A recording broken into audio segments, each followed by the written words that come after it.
Alright guys, so today I'm going to explain why Islam is pretty much the strongest religion, right? It's the religion that has the most amount of hope. Now, what do I mean, right?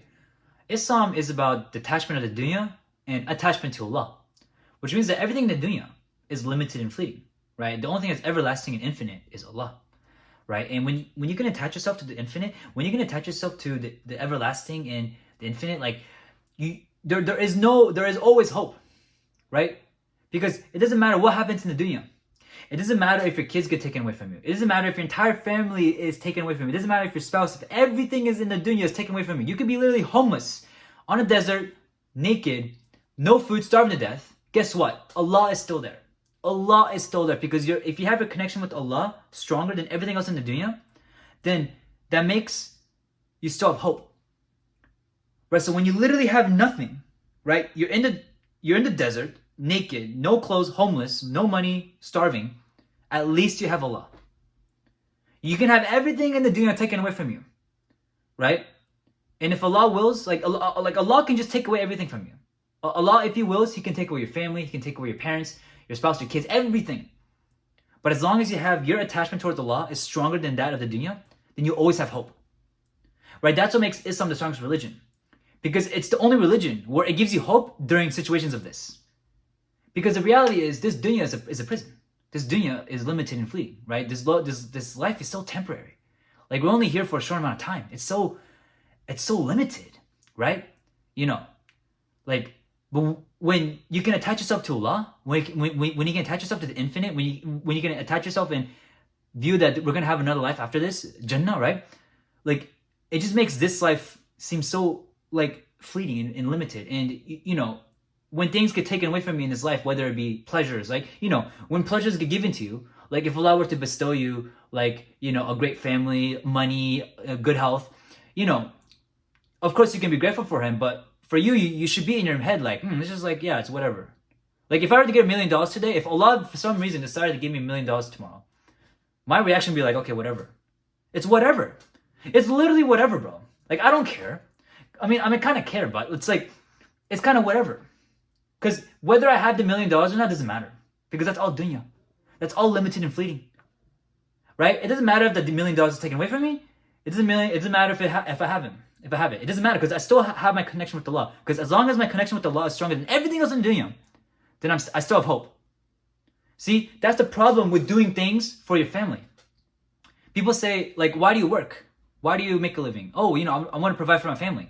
You don't want to provide for a family. You want to provide for a family for the sake of Allah. Because here's the thing. What if your family's taken away from you? Now your entire purpose of living is gone.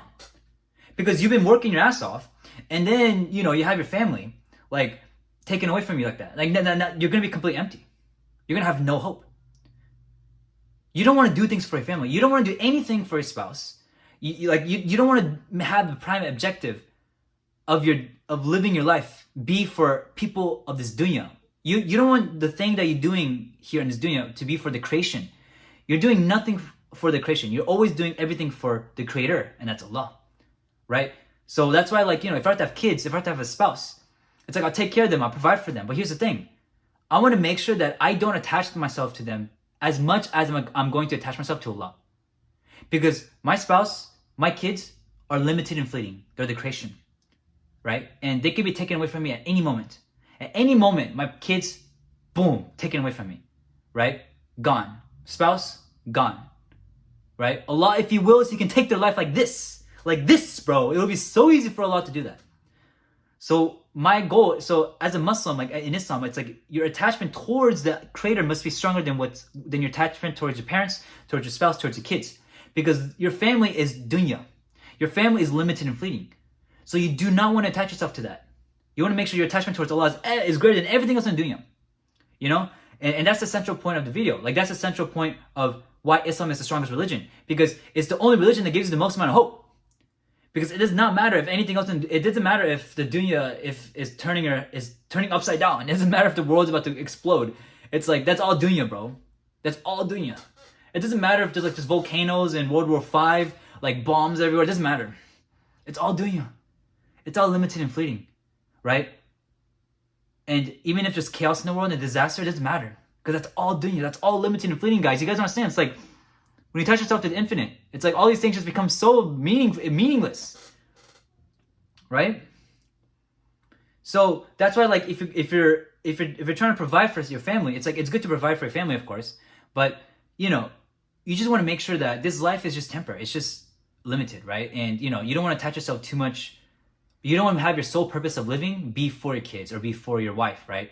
Or for your family, because those things are actually limited and those things are fleeting, because these things can be taken away from you if Allah wills, right? And Allah might test you with that. And when He does that, how are you going to react, right? See, that's the thing. Allah is testing you. He could test you on these things, right? So that's why, like, when if these things were to happen to me, I must make sure that my connection towards Allah is greater than everything else in the dunya, right? And this is what will allow me to keep standing back up after any trial. It doesn't matter what types of tests Allah will bestow upon me, right? As long as my connection towards Him is stronger than everything else in dunya, I will always have hope. I will always be able to come back from any adversity in life. And that's what it means to be a Muslim.